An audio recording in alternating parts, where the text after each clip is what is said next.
Pues nada, muchas gracias por haberme invitado a este evento. Y yo de lo que voy a hablar es de Flip Classroom o Flip Learning. Y lo voy a intentar conectar con cosas que han salido aquí, muy interesantes del profesor Fidalgo. O sea, iba pensando yo de lo que voy a hablar y digo, bueno, es que esto está perfectamente conectado. Y para ir avanzando, otro de los temas que va a salir más tarde, que es el tema de analíticas de aprendizaje, que también lo habéis mencionado, Learning Analytics, ¿no? Y yo la presentación, que yo creo que ya se está proyectando efectivamente, que la podéis escanear desde ese código QR o podéis ir a esa página web, pues le he llamado de la creación de vídeo, que parece lo que la gente en primer lugar piensa cuando habla de Flip Learning, vídeo, a las analíticas de aprendizaje. Y para darle pues, más dramatismo a la cosa todavía, yo hablo del Flip Learning Light al Flip Learning Heavy, que es un poco el proceso. Yo creo que es el proceso en el que estamos muchos de los que estamos metidos aquí. Es decir, ya hay muchos profesores, cientos de profesores, miles de profesores por todo el planeta que están supuestamente aplicando lo que es el modelo Flip Classroom, aunque luego habría que ver exactamente qué es lo que están haciendo. Y muchos de ellos están demandando cómo se conecta eso con otras cosas, ¿no? Es un poquito de lo que quiero hablar aquí, de las bases principales del Flip Learning, del vídeo, supuestamente la estrella del Flip Learning, como hemos visto con el tema de MOOCs y de Moodle, etcétera, y cómo eso puede llevarnos a otro nivel.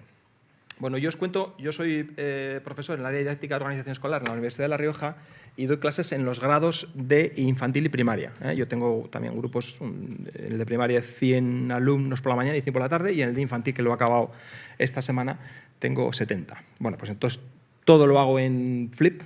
Este es el primer año que yo diría que ha sido Flip Heavy del todo, y la verdad es que me lo he pasado muy bien y tengo la sensación de que los alumnos han aprendido muchísimo. Han trabajado muchísimo, pero han aprendido muchísimo.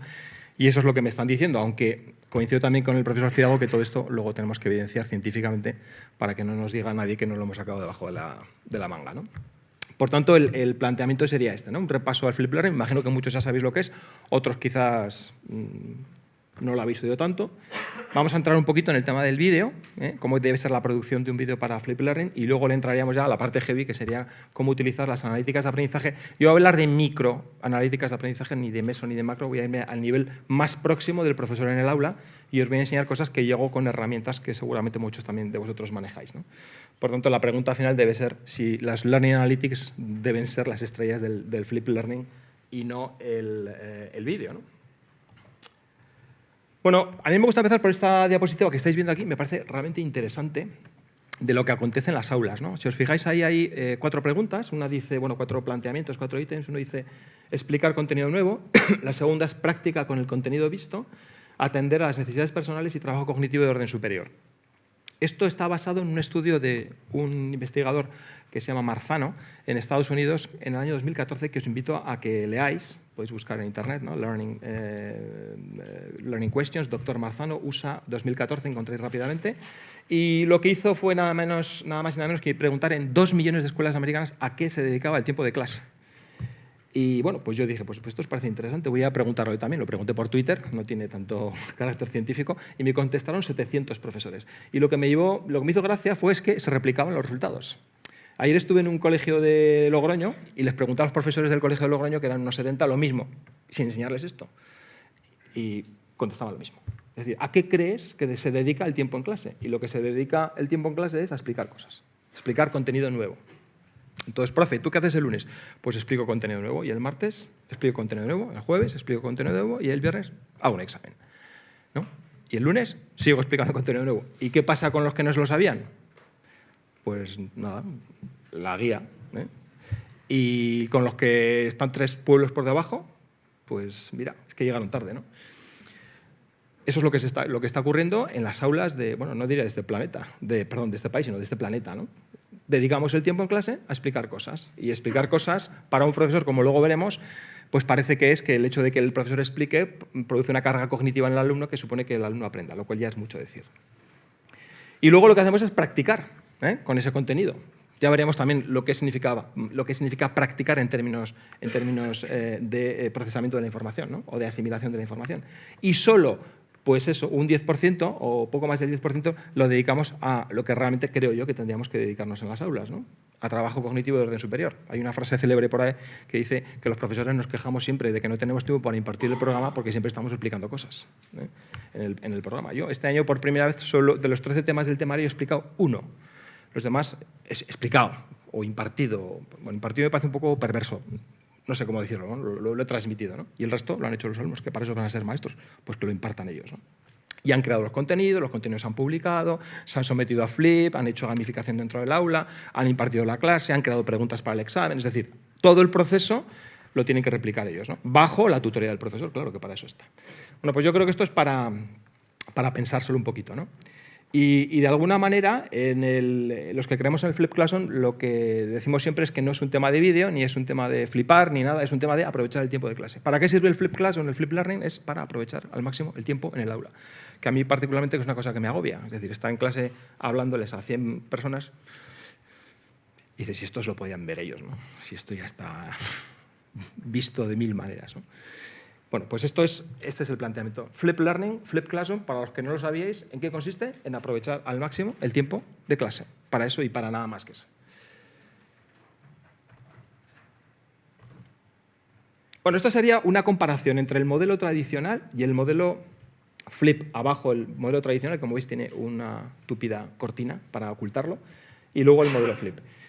Fijaros que estamos hablando de dos espacios, ¿eh? Debajo de la línea de la flecha pone espacio grupal y espacio individual. Esa es la tradición clásica del Flip Learning. Es decir, vamos a diferenciar entre lo que el alumno va a hacer en su casa, biblioteca o aula. No necesariamente tiene que ser en su casa, porque hay modelos como el Flip in the Classroom para aquellos contextos en los que no hay mucha tecnología, donde determinadas cosas se hacen dentro del espacio de aula, pero de modo individual. Y luego el espacio grupal. Bueno, pues en el modelo tradicional, como veis ahí a la izquierda, no sé si sé muy bien, lo que hace el profesor es explicar algo, y como somos grandes explicadores, pues el alumno asimila, ya no digo que aprende, ¿no? Asimila la información, porque nosotros lo explicamos muy bien, ¿no? Y el que no lo entiende, pues es un problema que tiene él. Y luego lo que hacemos es que haga unas determinadas actividades para consolidar ese aprendizaje, y para casa le damos taza y media de lo mismo que ha hecho en clase, por si acaso, ¿no? Estoy haciendo evidentemente una parodia un poquito, pero yo diría que igual en la universidad menos, el tema de trabajos, tareas, en la ESO bachillerato, desde luego, mucho de esto, ¿no? Yo tengo un hijo en primer bachillerato y estoy todos los días harto de ver las cosas que hace, que yo creo que no sirven para nada, pero bueno. En el modelo Flip estamos trasladando lo rojo, que sería el espacio individual, a otro momento, que es que haga algo por su cuenta. Y ese algo suelen ser vídeos. ¿Vale cualquier vídeo? No. Los vídeos para Flip Classroom tienen unas características determinadas, como luego vamos a ver, ¿eh? Los vídeos para Flip Classroom no son... Hay muchos que dicen, yo es que les pongo este vídeo, no, pues el vídeo es una videoclase. Pues eso no es Flip Classroom, es una videoclase. ¿Y eso está mal? No, está bien, pero es una videoclase. El vídeo para Flip Classroom tiene unas características especiales y trabaja determinadas cosas que normalmente el profesor es lo que hace en clase. Se supone que hay un cierto grado de asimilación tras el visionado de ese vídeo, sobre todo cuando estamos introduciendo herramientas que lo enriquecen o que permiten la interacción, ¿eh? Véase preguntas dentro del vídeo con herramientas como Play, Post-it, Edpuzzle, etcétera, que no solo van a hacer que el alumno supuestamente preste algo más de atención en el visionado del vídeo, sino que además nos van a dar una información sobre cómo aprender. Este es un tema clave en el que luego voy a profundizar un poquito más. ¿Para qué? Para que cuando lleguemos al espacio grupal, el profesor tenga una radiografía de lo que ha ocurrido y, como decías antes, y entonces yo ya sé qué es lo que sabe el alumno. No solo lo que sabe el alumno, sino lo que saben los alumnos. Yo sé lo que sabe el grupo. Lógicamente, en la universidad, con grupos de 100 alumnos, no me voy a detener en lo que sabe menganito o fulanita, sino me voy a detener en lo que sabe el conjunto de la clase, el gran conjunto de la clase, para rediseñar la actividad en función de ese conocimiento. Si es por exceso, haré algo, y si es por defecto, haré algo. A vosotros no sé si os pasa, yo hay veces que estoy esperando en la puerta del aula a que acabe mi compañera de psicología del aprendizaje y digo, estás diciendo exactamente lo mismo que voy a decir yo dentro de 10 minutos, pero con otro enfoque. Es decir, nos repetimos mucho en la universidad. Entonces, eso es un problema. Con lo cual, si nosotros somos capaces de identificar que el alumno ya se ha aprendido eso en la clase anterior, o quizá el año anterior, o ya se lo sabía, estaremos a hacer algo diferente. Y ese espacio grupal es el que nos va a permitir hacer otras cosas. pues prácticas, nos va a permitir hacer estudio de casos, nos va a permitir trabajar en profundidad, por ejemplo, en la ESO y en bachillerato, alumnos que tienen altas capacidades o el que tiene menos capacidades. Es decir, nos va a permitir, de alguna forma, individualizar. Yo no me atrevería a decir personalizar, pero sí individualizar. Luego os pondré casos concretos. Yo utilizo mucho el tema de estudio de casos. Hay una asignatura que es orientación sociedad, familia y tutoría, y tiene que ver mucho con estudio de casos, de pues, familias desestructuradas, entrevistas a padres, etcétera, etcétera. Trabajamos mucho el estudio de caso y toda la parte del caso se hace de modo flip. Se hace a través de vídeos, se hace a través de preguntas y, claro, tienes que ir a clase con todo eso hecho. Si no tienes eso hecho, no vas a poder hacer la actividad. Y eso luego se traslada también, evidentemente, al aprendizaje y a la nota. Bueno, pues esto sería, para los que no lo recordabais o no lo sabíais, el Flip Classroom. Y en esta diapositiva a mí lo que me gusta es ver cómo se conecta el Flip Classroom, que como veis está en la parte, no ha pasado aquí sí, pero ahí no, está en la parte exterior, está en esta especie de diagrama de la cebolla. Entonces muchos dicen, es que la metodología Flip Classroom, es que el Flip Classroom no es una metodología. El PBL es una metodología, el CBL es una metodología, el aprendizaje de los es una metodología, pero el Flip Classroom es un modelo que lo que hace precisamente es optimizar el tiempo que le puedes dedicar a la clase, porque, como he dicho hasta la saciedad, lo que importa en el Flip Classroom es aprovechar el tiempo en el aula. Por tanto, si un profesor trabaja por proyectos, pues lo que va a hacer el Flip Classroom es que el alumno aprenda determinadas cosas instrumentales o conceptuales para luego poder hacer el proyecto. Porque para poder hacer algo tenemos que saber algo. Si no, difícilmente podremos hacer algo, ¿no? Bien, entonces, si os fijáis, en el centro de la cebolla estarían los alumnos como los protagonistas, sin duda que son. Yo siempre digo que los alumnos son los protagonistas del proceso, pero no son los protagonistas de la metodología. Es decir, estamos hablando ahora mucho del alumno como centro de todo y de la metodología también. ¿El alumno es el centro de todo? Pues yo diría que no. Yo me permitiría decir que la metodología puede estar basada en el profesor, porque para eso somos los que sabemos. Nos hemos pegado un montón de años estudiando y se supone que sabemos mucho de eso. Por tanto, habrá veces que nosotros seamos los que lideremos la clase, porque el alumno es el que lo va a aprender. Nosotros sabemos el contenido, pero también vamos a saber de cómo el alumno va a aprender ese contenido, incluso qué tecnología es la mejor para que lo aprenda. Y esto me remito al modelo TPACK, que algunos de vosotros conoceréis. Conocimiento pedagógico, conocimiento tecnológico y conocimiento sobre el contenido de la materia. Bueno, alrededor de los alumnos están las tecnologías, es algo evidente. El uso de las tecnologías en las aulas, no sé vosotros cómo lo veis eso. En mi universidad hace 2 años me dieron un premio a un reconocimiento a la innovación y ese mismo día, por usar dispositivos móviles en las aulas, y ese mismo día había un decanato que prohibía el uso de dispositivos móviles en las aulas, una cosa interesante.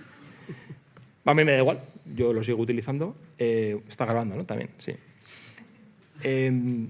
Y ante el argumento ese es que se distraen, es que ya están distraídos ya, vienen de serie, ya distraídos, entonces creo que con dispositivos móviles podemos retraer un poquito la atención, creo yo. Entonces yo les dejo que lo utilicen porque lo van a utilizar de otras maneras, más a andar controlando a 100 alumnos y tienen el WhatsApp encendido, ¿no?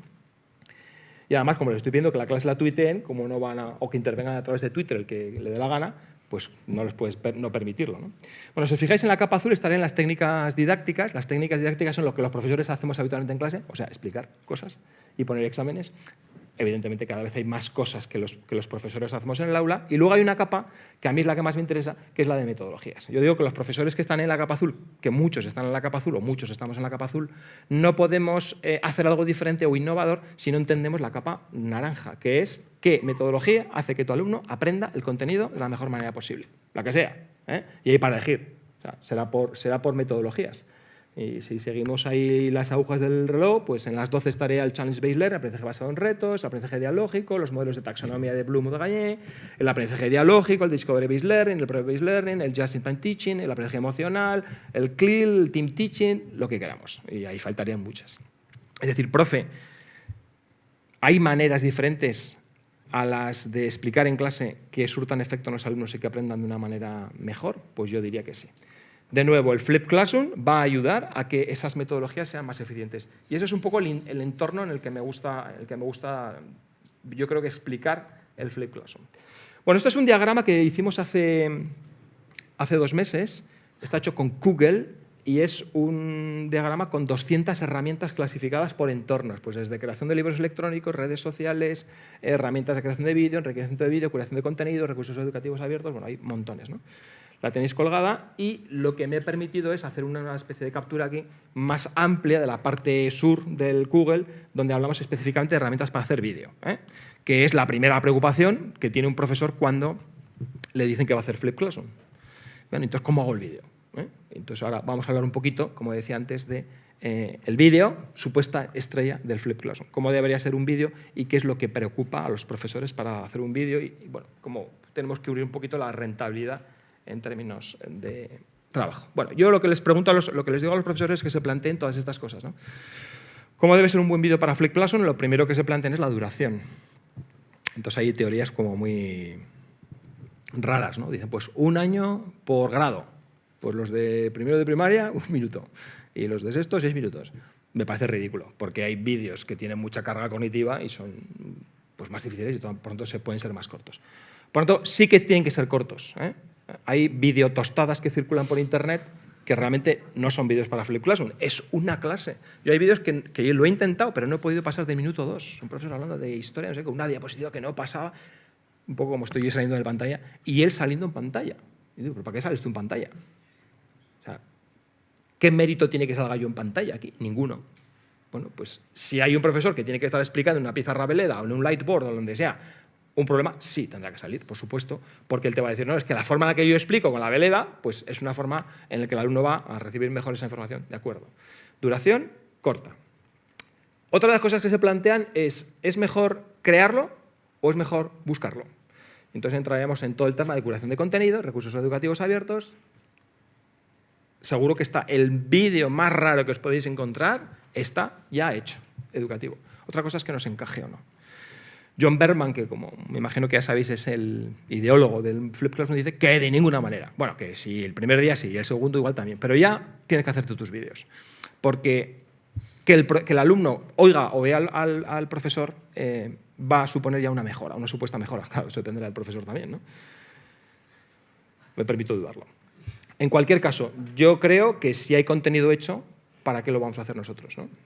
Mi hijo que está en primero de bachillerato, en dibujo técnico, pues ella me dice, yo en dibujo técnico desconecto directamente, porque como el de dibujo técnico usa los vídeos del canal miprofedibujotecnico.com, que tiene 200 vídeos con todo el dibujo técnico de la ESO de bachillerato, y además pues, en casa me lo veo tranquilamente, rebobino mientras me como un bocata nocilla, pues no hace caso, no aprovecha. Es decir, porque el profesor utiliza el mismo material y se cree que los alumnos no lo saben. Eso es curioso, ¿no?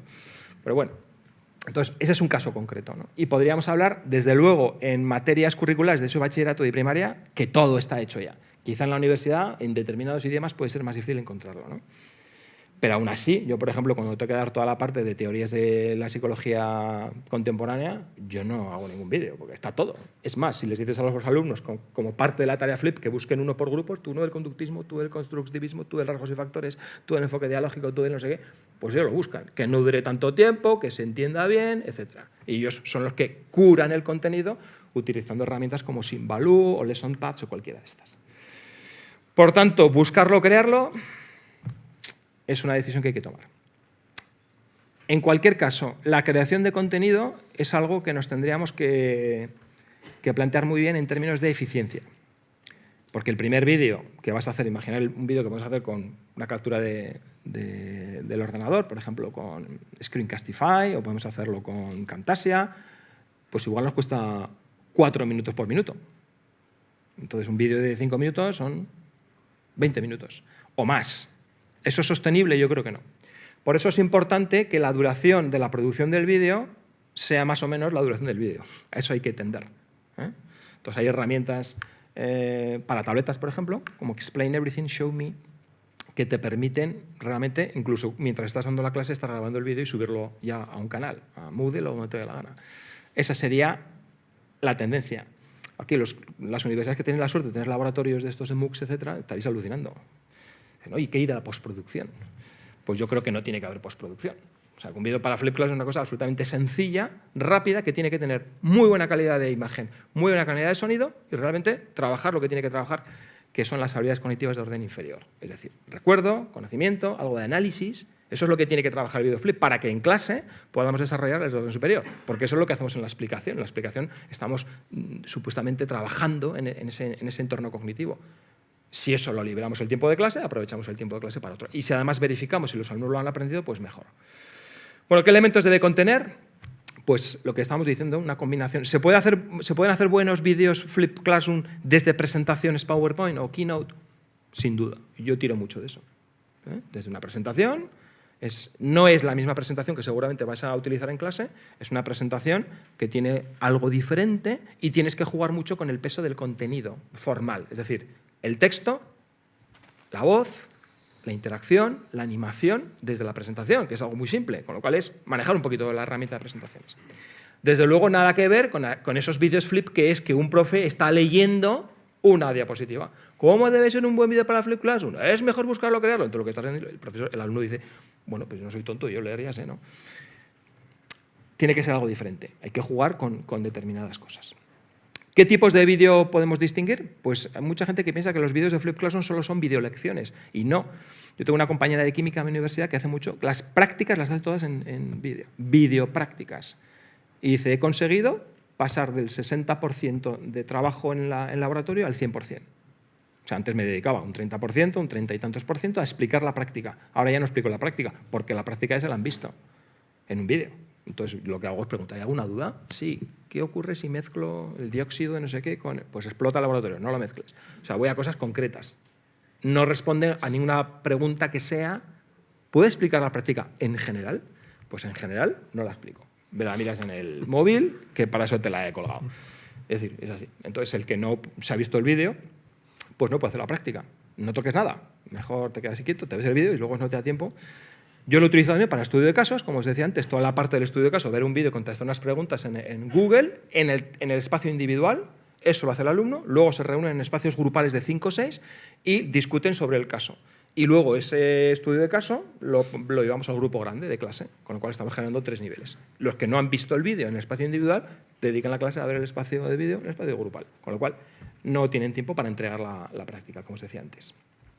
¿Qué debe hacer el alumno y para qué? Pues el alumno lo que tiene que hacer es estar motivado para ver el vídeo, interaccionar con los contenidos del vídeo de la forma que sea. Cada vez hay más herramientas fabulosas para enriquecer los vídeos. Luego veremos un ejemplo y cómo trabajamos con ellas. Bueno, enriquecerlo pues a través de estas preguntas, como os decía antes, o incluso interacción con determinadas zonas del vídeo. Preproducción y producción siempre va a haber, y yo de lo que reniego, entre comillas, es de la postproducción, porque la postproducción lo que te va a hacer es aumentarte el tiempo de creación del vídeo prácticamente al doble. Eso es así. Si es que lo quiero poner, quiero hacer unos efectos en los cortes, y quiero poner subtítulos, y quiero hacer no sé qué. Pues nada, si quieres ir a por los Goya, perfecto. No tiene sentido, ¿eh? No estamos hablando de unos vídeos institucionales de la Universidad Politécnica de Madrid, que vamos a colgar, que van a ser MOOCs. Estamos hablando de un vídeo del profesor, que tiene que tener calidad de imagen, calidad de audio y sobre todo calidad de contenido, ¿no? Bueno, el tema de la ubicación, pues ahí estaríamos hablando de los LMS. Yo en mi universidad tengo Blackboard, pero puede ser pues, cualquiera, ¿no? Moodle o la que sea, ¿no? O incluso profesores que se crean ya sus propios canales, ¿no? En YouTube, o en Vimeo, o en redes sociales, o en Facebook, o donde sean. Como si se lo han visto a través de la analítica de aprendizaje, como veremos. ¿Qué hago si no lo han visto? Pues nada, si no lo ha visto nadie, tenemos un problema, ¿no? Yo hace 5 años que hago Flip Classroom y el primer día a mis 100 alumnos, yo emocionado, les dije, vamos a ver el vídeo para la semana que viene, y lo habían visto 3. Bueno, pues eso hay que jugar mucho. Luego nos vamos a hablar de gamificación con la gamificación, ¿eh? ¿Qué ocurre? ¿Qué va a ocurrir con la gente que ha visto el vídeo? ¿Y qué te juegas si no has visto el vídeo, ¿no? Un poco lo que decías tú antes hablabas de... Yo le llamo chantaje a lo que tú decías que era adaptativo, eso es. Adaptación no, chantaje. Es decir, si no lo has visto. Y si es el alumno el que hace el vídeo, pues eso es muy interesante, ¿no? Es decir, ¿qué ocurre? Y ya hay muchos centros que son los propios alumnos los que crean los contenidos. Alumnos que ya están en otro nivel, ¿no? Bueno. Pues esto sería el tema del vídeo. ¿Qué es lo que les preocupa a los profesores? Vamos a ver ahora al otro extremo. Evidentemente, desde el Flip Classroom Lite, que es voy a hacer un vídeo o voy a buscar un vídeo, a analíticas de aprendizaje hay un proceso muy largo, ¿no? El año pasado publicamos 20 experiencias donde profesores iban pasando del 0 al 20, precisamente. La experiencia 0, he buscado un vídeo y se lo pongo a los alumnos para que lo vean. No sé si lo han visto o no lo han visto, y en clase... Y el 20 que sería analíticas de aprendizaje, conectándolo con lo cooperativo, con rúbricas, gamificación... Bueno, una locura, ¿no? Como sé que luego se va a hablar también de analíticas de aprendizaje, seguramente con mucha más sabiduría que yo, pues yo simplemente 2 cositas. Hay 3 niveles en las analíticas de aprendizaje y yo me voy a referir a las micro. Las microanalíticas, que son los que los profesores podemos hacer en las aulas cada día para, con esos datos, tomar decisiones. Y los alumnos también, claro. Los alumnos van a ser conscientes de su aprendizaje a través de esto. Bueno, pues habría muchos factores a la hora de hacer analíticas de aprendizaje. Fijaros que a los que somos más del área de educación, cuando se habla de, no, si yo sé si ha visto el vídeo, cuántas veces lo ha visto, con el Moodle, y cuándo empezó a verlo y tal, a mí eso se me queda corto, ¿no? Entonces yo lo que voy a hablarlos desde las analíticas de aprendizaje desde el punto de vista del desarrollo cognitivo. Es decir, si yo hago un vídeo para Flip Classroom que reúne una serie de elementos que tienen que ver con conocer, comprender, recordar, la taxonomía de Bloom, que luego la vemos un poquito por encima, de lo que estoy hablando es de hacer preguntas que vayan a ese nivel, o puedo ir mezclando. De tal manera que la analítica de aprendizaje, como veremos ahora, me va a decir dónde están los alumnos. Me va a hacer una radiografía. Dicen, pues mira, en lo factual, que es conocer las cosas, los datos, fórmulas y no sé qué, lo saben todo. Pero en cuanto pasas de lo factual a lo conceptual, ¡bum!, se hunden, porque no lo entienden. O sea, son capaces de retener la información, pero no son capaces de procesar la información para luego hacer algo diferente, por no ir más allá. Porque podemos hablar de conocimiento procedimental, conocimiento metacognitivo, procedimiento basado en principios, en lo que queramos. Cada uno sabremos a dónde queremos llegar. Yo hay momentos en los que quiero que lleguen a determinadas cosas y en otros que lleguen a otras. Bueno, pues estaríamos hablando de todos los ecosistemas, de los estándares, de SCORM, de APIs, de todas estas historias, pero a mí lo que me preocupa sobre todo es, en la analítica, es qué está ocurriendo en las cabezas de los alumnos, qué está ocurriendo y enlazándolo con el Flip Classroom en el espacio individual, para luego en el espacio grupal hacer una cosa diferente. Bueno, esta sería una forma de verlo, si os fijáis, analíticas de aprendizaje para monitorar. Y ahí ya meto a Vygotsky. Vygotsky nos va a dar muchas pistas. Ya sabéis, Vygotsky, la zona de desarrollo próximo, y gracias a las analíticas de aprendizaje y de los indicadores, yo sé si los alumnos están 2 pueblos por debajo o 1 pueblo por encima. Y en función de eso, puedo hacer cosas diferentes. Yo creo que esa es la clave y además está perfectamente conectado con lo que ha hablado el profesor Fidalgo y lo que hablarán el resto de colegas a lo largo de la mañana. Analizar para tomar decisiones, no para ver lo bonito que es el gráfico, ¿no? Por tanto, yo creo que una labor importante y es costosa del profesor que hace Flip Learning es que cuando crea el vídeo, evidentemente esté trabajando esos contenidos cognitivos al nivel que nosotros queremos y que luego las preguntas que se hagan para que el alumno interaccione le lleven a donde nosotros queremos que esté. Y si no está, tomaremos decisiones. En el buen sentido, claro. Bueno, pues esta sería una forma de verlo. Esta es la taxonomía clásica de Bloom, como ya lo sabéis, que iría, ya sabéis que la taxonomía, bueno, no es la de Bloom, es la adaptada por sus discípulos en el año 2004, que iría en recordar. Bloom hablaba de comprender, de conocer, recordar, y si os fijáis al final de todo, estamos hablando de crear. Antes he hablado de eso. ¿Y si es el alumno el que crea el vídeo? Es decir, cuando un alumno crea un buen contenido de aprendizaje de algo, ya es una evidencia de su aprendizaje. Es una forma de evidenciarlo, ¿no? Pero estaríamos hablando de un debate, es decir, cuando alguien defiende un punto de vista y ese punto de vista está bien argumentado porque ha hecho cosas antes para trabajarlo y ha aprendido determinadas cosas y las ha defendido, en el debate eso es pensamiento, eso es juicio experto, eso es pensamiento cognitivo de orden superior. Bueno, ahí tendríamos, si os fijáis, estábamos hablando de los niveles de conocimiento en Bloom y ahora vamos a hablar de los tipos, o muy rápidamente, ¿no? Lo que os decía antes, factual, conceptual, procedimental, procesual, metacognitivo. Todos los que conocéis, por ejemplo, la herramienta Kahoot, que seguro que algunos utilizáis, ¿sí? ¿Utilizáis Kahoot? Pues hace poco ha sacado una nueva funcionalidad que se llama Jumble. Y entonces Jumble es para trabajar todo lo que es procedimental. Secuencias biológicas, históricas, matemáticas. Claro, eso me da mucho juego, porque mi asignatura es una asignatura, no la mía, digo, estoy pensando en general, que se presta mucho a lo procedimental. Por tanto, voy a entrar por ahí, ¿no? Bueno, pues esto sería creo yo, una forma de que los profesores, independientemente de la asignatura que imparten, sean capaces de determinar, uno, dónde están los alumnos y dónde quiero que lleguen. Porque dentro de un mismo temario, yo, por ejemplo, dentro del temario que tengo que cubrir, tengo que hablar del psicoanálisis a profesores de infantil. ¿Qué va a hacer la profesora infantil cuando esté trabajando? Va a atender al niño de 3 años en el diván y le va a decir que hable de su infancia. Niño mío. No tiene sentido. Tiene que conocer o tiene que recordar o incluso comprender lo que es el psicoanálisis, pero yo quiero que en el tema del conductismo, en la economía de fichas, sea capaz de aplicar una técnica concreta. Por tanto, voy a ir jugando con todo eso. Bueno. Esta es otra forma de verlo, un poco, ya no son horas casi para ver esto. Si os fijáis, dice a la izquierda, objetivos de aprendizaje explícitos definen los criterios de evaluación. Aquí empezar a dar la vuelta a todo el planteamiento. Yo creo que un profesor que hace Flip Classroom, por donde tiene que empezar siempre es por la evaluación. Siempre tiene que hacer una evaluación diagnóstica. Y hay herramientas para hacer evaluaciones diagnósticas así. Socrative, Mentiq, como decíamos, Kahoot, Edpuzzle, cualquiera de esas herramientas me van a permitir hacer evaluaciones diagnósticas para determinar dónde están los alumnos. Las puedo hacer en clase, pero también las puedo hacer en el espacio individual, a través del vídeo que han visto los alumnos, ¿no? Y todo eso, si se lleva a cabo bien, como pone abajo, en la parte de abajo, dice que se descubren objetivos de aprendizaje emergentes. Es decir, empiezas a descubrir cosas que los alumnos aprenden y que tú no tenías previsto que podían aprender, ¿no? Para convertir esos objetivos de aprendizaje no explícitos en objetivos explícitos para el año siguiente, ¿no? Bueno, vamos a ver un ejemplo concreto de... No sé si nos da tiempo a uno o a dos. ¿Uno o dos? Uno. Uno rápido. Learning Analytics, Peer Instruction y Flip Classroom. Me imagino que, bueno, Learning Analytics lo sabéis, Flip Classroom lo acabo de explicar, y el que no, que se vea el vídeo. Y Peer Instruction, sí, ¿no? Enseñanza entre iguales, ¿vale? Entonces vamos a ver un ejemplito de esto con herramientas diferenciadas. Bueno, el Peer Instruction, este que tenéis aquí, que se llama Eric Mazur, este realmente es el gurú del Flip Classroom más que Berman y Aaron Sams, ¿no? Este es un profesor de la Universidad de Harvard, además yo creo que es de física, y este es el que inventó y acuñó el Peer Instruction, que luego ha llevado al Flip, ¿no?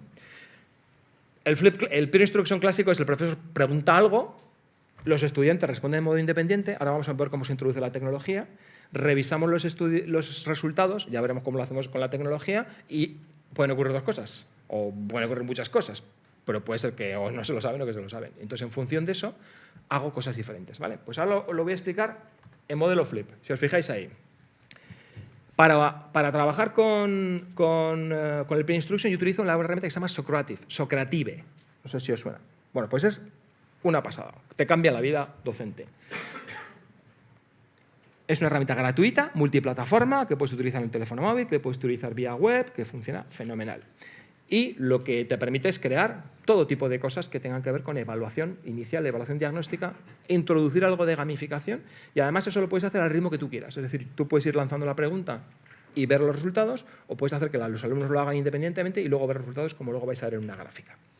Bueno, ahí donde pone B, Y o D, ese es el modelo tecnológico que hay en mi universidad. En mi universidad es una universidad pública como esta. Bring your own device. Cada uno se trae su cacharro y si no tiene, pues no lo usa porque no lo tiene. Puede ir a la biblioteca, coger un ordenador, y eso es lo que hace en mi clase. Está permitido tener ordenadores, tabletas y teléfonos porque muy frecuentemente hacemos ese tipo de cosas. Por tanto, yo he diseñado un concept test, un test de conceptos de 10, 12 preguntas, y lo que hago es lanzarlo de forma anónima.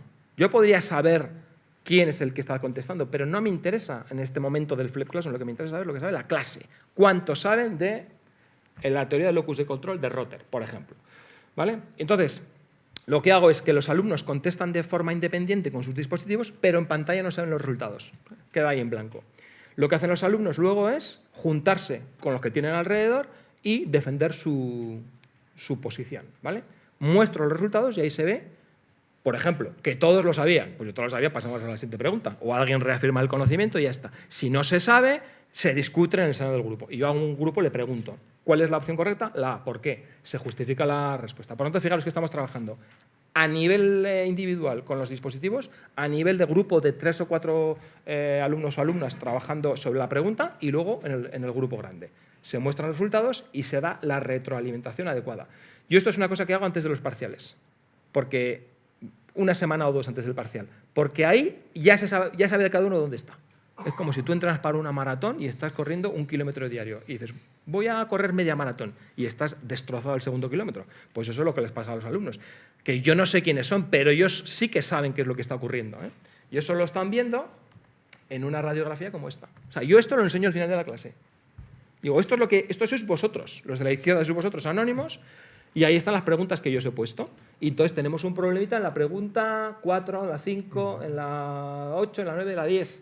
Tenemos un problema, ¿vale? Es más, hay alumnos que tienen un problema. El alumno número 17 tiene muchos problemas. El número 15 estaba en clase, se ha dormido la pregunta número 1 y lo ha contestado en las demás. Es decir, a mí me da una radiografía de la clase y a ellos les sitúa en su contexto. ¿Dónde están? Digo, joder, pues me queda una semana. Porque claro, incluso nosotros trabajamos todo el tema de preguntas a través de wikis. Ellos generan bases de datos de preguntas, 200, 300 preguntas, y yo cojo muchas de estas para aquí, si están bien hechas, claro. Y muchas son las que caen luego en el examen en la parte de tipo test. Con lo cual, esto te permite regular el aprendizaje. Si detrás hay un vídeo para trabajar esos conceptos, pues ya lo tenemos. Es decir, yo tengo muchos problemas en la parte del diseño del plan de acción tutorial, que es la pregunta número 6, va a tener que currar otra vez el contenido. Que puede ser un vídeo o puede ser un PDF, o puede ser una lectura, o puede ser un libro, o puede ser lo que sea, ¿no? Bueno, este sería el diseño. Bueno, como no me dejáis ya más, voy a explicar nada más esta diapositiva. Esto sería, fijaros, creo que es esta. Sí, ya acabo, ¿eh? Esta sería la herramienta Puzzle, no sé si la conocéis. Bueno, Puzzle lo que te permite es incorporar preguntas dentro de un vídeo, bien tuyo o bien creado. Perdón, creado no, conseguido por ahí, ¿eh? Es decir, un vídeo que yo he conseguido, no estamos infringiendo la propiedad intelectual del vídeo porque estamos creando una capa delante de la capa del vídeo con preguntas, ¿vale? Entonces yo lo que planteo es que muchos profesores hacen las preguntas y ponen las preguntas dentro del vídeo donde les da la gana. Y digo, plantea un poco qué tipo de pregunta vas a hacer, ¿eh? Entonces hay vídeos para Flip Classroom enriquecidos que son vídeo El Camino de Santiago. Entonces empiezan a hablar, el Camino de Santiago es el camino que hizo el apóstol Santiago. Y se para el vídeo y pregunta, ¿a qué se debe el nombre del Camino de Santiago? Entonces el alumno está diciendo, ya paro el vídeo, ¿no? Es decir, vamos a ver qué les queremos preguntar. ¿Es algo que queremos que recuerde? ¿Es una pregunta que tiene que ver con algo que acaba de ver? ¿O es una pregunta que no tiene que ver con nada que ha visto? ¿Para qué? Para que se dé cuenta de que no tiene ni idea. Entonces, pues no lo sé. Pues ahora te lo vas a aprender. Y lo que nos permiten estas herramientas, fijaros, que es generar ya itinerarios ya diferenciados. Porque en función de la respuesta, o sea, proceso, vídeo, con preguntas, preguntas clave. ¿Cuántas? Pocas. Tampoco hay que poner 50 preguntas en un vídeo de 7 minutos. 6 o 7 preguntas. Pero preguntas clave, conceptuales. Si el alumno contesta bien, se le da un feedback positivo. Ahí está a la derecha. Y si el alumno contesta mal, no se le dice es un cenutrio y vete para atrás, sino se le dice pincha aquí, vete a Moodle, descárgate este PDF y léetelo. O vete a este vídeo, o con herramientas adaptativas como Wondershare o Articulate, vas a decir, pues para atrás, porque vas a tener que ver ese trozo del vídeo otra vez. Entonces estamos trabajando de nuevo todo el tema de la diferenciación, todo el tema del feedback que me permite generar cosas distintas, pero con una herramienta sencillísima de manejar, que es esta que se llama Edpuzzle, no sé si la conocíais, pero es Edpuzzle, perdón, Edpuzzle. Si buscáis Edpuzzle, la encontráis. Bueno, pues este es el planteamiento. Por tanto, las preguntas que yo haría a un profesor que quiere hacer Flip Classroom son estas, con analíticas de aprendizaje. Es decir, no te quedes en el Flip Classroom Lite, que es poner un vídeo, está bien, sino que vete pensando en un proceso a largo plazo, donde las analíticas de aprendizaje van a jugar un papel fundamental, porque las analíticas de aprendizaje te van a decir dónde están los alumnos. Y si sabes dónde están los alumnos, va a ser mucho más fácil que el diseño de la clase, el diseño de la actividad, si evidentemente queremos hacer diseños diferenciados, porque hay profesores que dicen, pues me da igual lo que sepan, a mí esto es lo que me toca, hoy es lunes, toca contenido nuevo, pues yo explico contenido nuevo. Pues eso es lo que os quería decir y que de cualquier forma, aunque las analíticas de aprendizaje están muy bien, lo que importa es el juicio del profesor y la relación personal que tenemos con el alumno. Por mucha tecnología que haya por medio, aquí de lo que nos sirve realmente la tecnología es para mejorar la relación personal. Si hay 100, pues con 3 o 4, nada más. Muchas gracias, Raúl.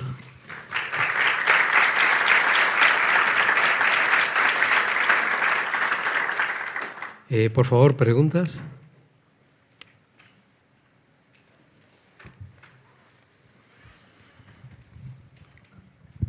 Sí, hola, buenos días. Una pregunta.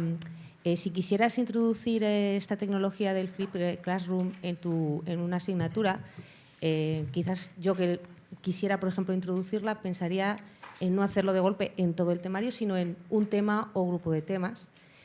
Si eso es a lo que en principio me podría aventurar y me apetecería hacer, imagínate que voy a empezar con que los alumnos se vean un vídeo. ¿Cuándo les pongo el vídeo antes de que empiece el tema que quiero que hagan por esa tecnología? Porque si estoy dando contenidos nuevos, al día siguiente es la clase de problemas relacionado con lo que voy a dar en esta tecnología. Si lo tengo que poner 2 semanas antes, les tengo que dejar el tiempo libre en clase para que realmente utilicen y vean esas herramientas. ¿Cómo lo organizaría? Pues eso es una cuestión clave, ¿no?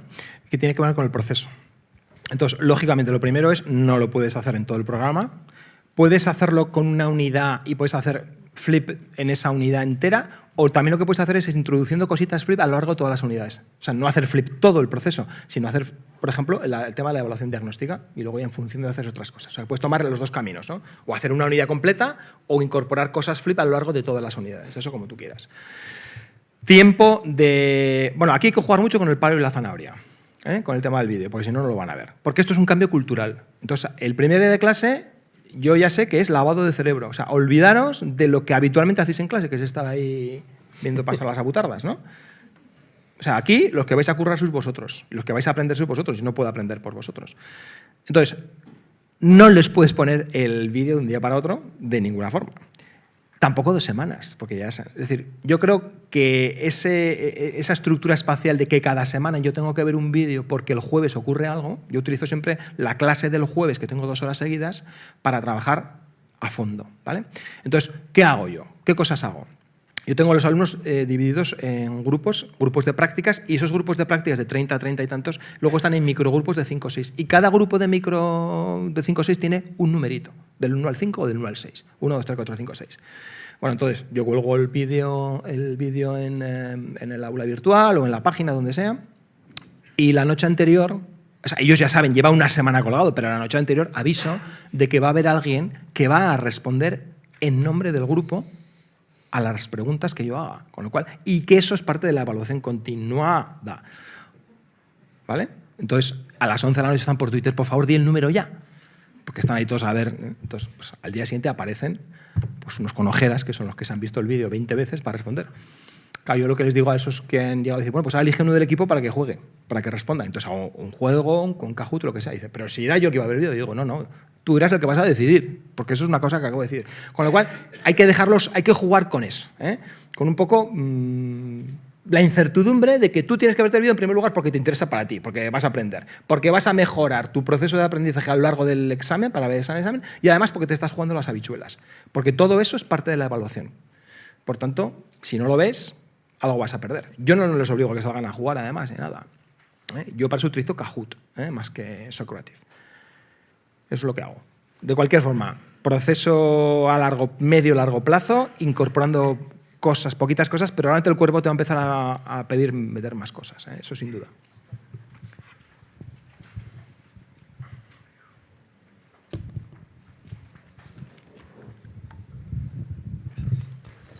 Hola. Felicitarte, me parece muy interesante la presentación y quería comentarte que bueno, yo soy profesor en la Escuela de Informática y en concreto este año hemos estado aplicando Kahoot a la impartición de una asignatura de programación, de segundo curso de programación. Claro, es una asignatura tremendamente aplicada. Entonces, lo que hemos hecho en primer término es usarlo para fijar conceptos, para repaso, y lo que más nos interesaba era propiciar la implicación del alumno, porque el alumno se aburre, y de alguna manera tratar de engancharle. Entonces, la sorpresa ha sido descomunal. Ha habido problemas de orden en el aula derivados de cómo se han planteado la competitividad a la hora de responder las preguntas, obtener mejores podiums y tal. Y, sin embargo, ha sido un absoluto fracaso en cuanto lo hemos querido aplicar a cuestiones más propias de programación, de desarrollo de ejercicios, no tanto incluso de hacer ellos los programas, sino, por ejemplo, lo hemos probado en que encuentren errores en programas. Bueno. Y no tenemos muy claro el por qué ha habido ese cambio tan drástico de resultados. Y entendemos que el problema es que es difícil aplicarlo cuando hay una densidad elevada de componente procedimental, que es lo que tú has comentado antes. Entonces, me gustaría que dieras tu opinión al respecto y cómo crees tú que en enseñanzas técnicas puede tener esto, qué consejos podrías dar para ver cómo podríamos aplicarlo de una manera más acertada. Gracias. Pues nada, enhorabuena por la iniciativa. Tampoco te voy a decir mucho porque yo no soy de áreas técnicas, pero sí es cierto lo que planteas, el tema del descomunal desorden que se produce. A mí, en cuanto hago Kahoot, la primera semana me vienen 2 profesores, el del aula de arriba y el del aula de abajo, a protestar. Entonces, lo primero, yo creo que una cosa que hay que hacer es desdramatizar todo esto, porque si no la gente no, nos volvemos locos con esta historia. Entonces, simplemente decir que esto es una forma distinta de aprender, que vamos a incorporar algo y que, por supuesto, si se convierte en un desbarajuste, pues se deja, ¿no? Entonces, yo creo que al final acaban regulando ellos mismos y saben lo que ocurre, ¿no? Quizá, date cuenta que el conocimiento procedimental o el conocimiento procesual también puedes aligerarlo. Entonces, a mí una cosa que me has dicho que me ha gustado mucho es que tú en Kahoot les ponías, creo que eran problemas donde tenían errores en los planteamientos. Detectaran errores de código, por ejemplo. Bueno, pues eso me parece que, evidentemente, fíjate que el reconocimiento de algo es una labor cognitiva de orden inferior. Porque una cosa es plantea el código correcto para esto, eso es una producción, es una creación y es una habilidad de pensamiento de orden superior, pero el reconocimiento, que muchas veces el reconocimiento nos lleva luego a hacer esas cosas, sí que es de orden inferior. Pues yo lo que, no sé, si me permites, el consejo aligeraría esos Kahoots para hacerlo, desde luego, hacerlos más sencillos desde el punto de vista de la identificación del error, en este caso. Vale, entonces la idea sería que no es aplicable, digamos. La idea sería relajarlo a cosas más concretas y no sé si a lo mejor algún otro tipo de mecanismo de herramienta cuando lo que buscamos es evaluar una creatividad. Sí, bueno, tú has utilizado en Kahoot has utilizado Jumble, la herramienta esa. No, es que pues prueba con esta, por ejemplo, ¿vale? Y luego en Socrative también tienes alternativas muy interesantes, ¿no? Bueno, en Kahoot lo que no te permite es poner imágenes en las respuestas, pero es en la pregunta. Sin embargo, en Socrative sí. Entonces puedes igual también jugar con esos componentes, ¿no? Me imagino que el componente gráfico es importante en tu asignatura. Por lo tanto, podrías hacer eso también. Buscar herramientas donde puedas compaginar no solo imágenes en las preguntas, sino en las respuestas. Y hay otra que utilizo mucho que gusta, que no es tan loca como Kahoot, que se llama Quizzes. Entonces, Quizzes tienen que trabajar ellos por grupos y van viendo en pantalla cómo es la evolución, pero no acaban pegándose ni nada de eso, ¿no? De cualquier forma, consejo número 1, estamos para que aprendan informática y aprendan psicología, pero que aprendan también a comportarse en clase bien, a respetar, y que eso, desde luego, no es el objetivo del aula, ¿no? Me parece que no te he respondido, pero bueno, te puede poner en contacto con alguien. Ok, muchas gracias.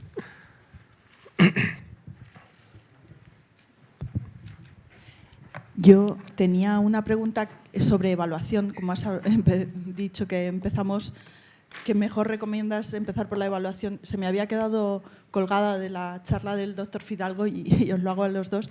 Esa evaluación, ¿tú también lo has hecho como proponía el doctor Fidalgo en grupo, en grupo control, para saber exactamente la repercusión en los alumnos? Sí. Y la pregunta del doctor Fidalgo era, pero ¿y ese grupo control al azar o voluntario? O sea, los alumnos que van a querer aplicar esta nueva tecnología y los que quieren de momento quedarse.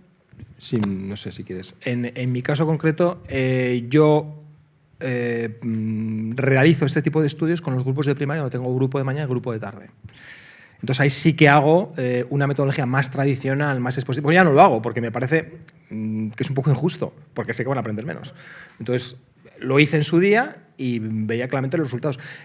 Yo este año el grado infantil que acabo este año es una asignatura que no es difícil, pero que tiene mucha carga de temario, ¿no? Estoy encantado, pero encantadísimo con los resultados que se han producido, ¿eh? Todos liberaron el primer parcial y menos los que nos han presentado han aprobado todos. Y eso no es porque es más fácil, sino porque se trabaja cada día y se trabaja en función de lo que los alumnos tienen que aprender.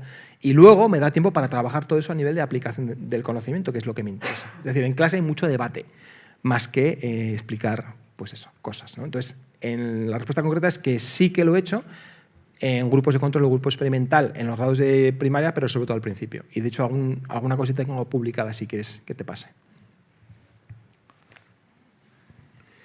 Bueno, nosotros lo que hemos hecho son varias formas, pero la clave del grupo experimental de control es que demuestre que los alumnos son homogéneos, es decir, que no pongan los listos en uno y los menos listos en otro.